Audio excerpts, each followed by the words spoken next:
আমাদের এই বন্দী জীবন ছিল। আজকে দেশকে যারা গণতন্ত্রকে যারা ধ্বংস করেছে, মানুষের ভোটাধিকার যারা কেড়ে নিয়েছে, আজকে দেশ থেকে যারা অন্যায় গ্রেপ্তার করে রেখেছে, যারা আমাদের প্রিয় নেতা তারেক রহমানকে করেছে, যারা বাংলাদেশের মানুষের বাক স্বাধীনতা কেড়ে নিতে চায়, আজকে তাদের চক্রান্ত ষড়যন্ত্র চলছে। আজকে একের পর এক নেতৃবৃন্দকে গ্রেপ্তার করা হচ্ছে।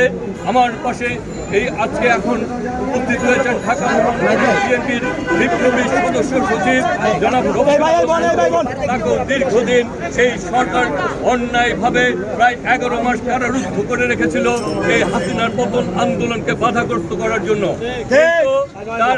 তাকে গ্রেপ্তার করেও তার সহকর্মীদের সহযোদ্ধাদের রাজপথে আন্দোলনের হতে পারেনি। আমরা মনে করি আজকে আমরা যারা এই জাতীয়তাবাদী আদর্শে বিশ্বাস করি, তাদের সকলের সম্মিলিত চেষ্টায় ঢাকা মহানগর দক্ষিণ বিএনপির নেতৃত্বে আমরা তাদের সহযোগী হিসেবে রাজপথে তুলে এবং শেখ হাসিনার পতনকে ত্বরান্বিত করার মাধ্যমেই গণতন্ত্র পুনরুদ্ধার হবে এবং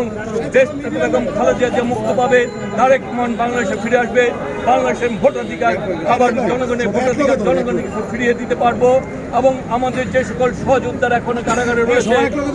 যুবদলের সাবেক সব সাইফুল আলম নীরব, বর্তমান সভাপতি সুলতান সালাউদ্দিন টুকু, দীপক এবং অবৈধ হক নাসির সহ ইখতিয়ার কবির সহ সকল নেতৃত্বকে আমরাকে রাজপথে আমরা মুক্ত করে আন্দোলন সংগ্রামের মাধ্যমে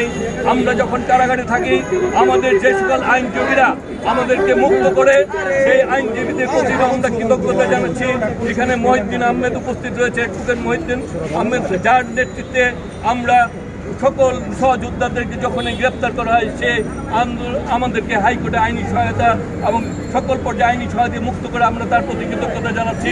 এবং সহযোদ্ধারা যাকে সকাল থেকে এবং রাষ্ট্রে বসেছিলেন কারাগারে, সামনে আমাকে মুক্ত করার নিয়ে আসবেন এবং যারা রাজপথে আন্দোলন সংগ্রাম করেন সবার প্রতি আবার কৃতজ্ঞতা এবং ভালোবাসা জানিয়ে আগামী দিনে রাজপথে আন্দোলন সংগ্রামে আপনাদের সহযোগিতা সবাই সেই প্রত্যাশা জানিয়ে আবারও কৃতজ্ঞতা। আন্দোলনের শক্তি, আন্দোলনের শক্তি, আমি পায়ের ভয় নাই, রাজপথ ছাড়ি নাই, রাজপথ ছাড়ি নাই, আমি পায়ের ভয় নাই,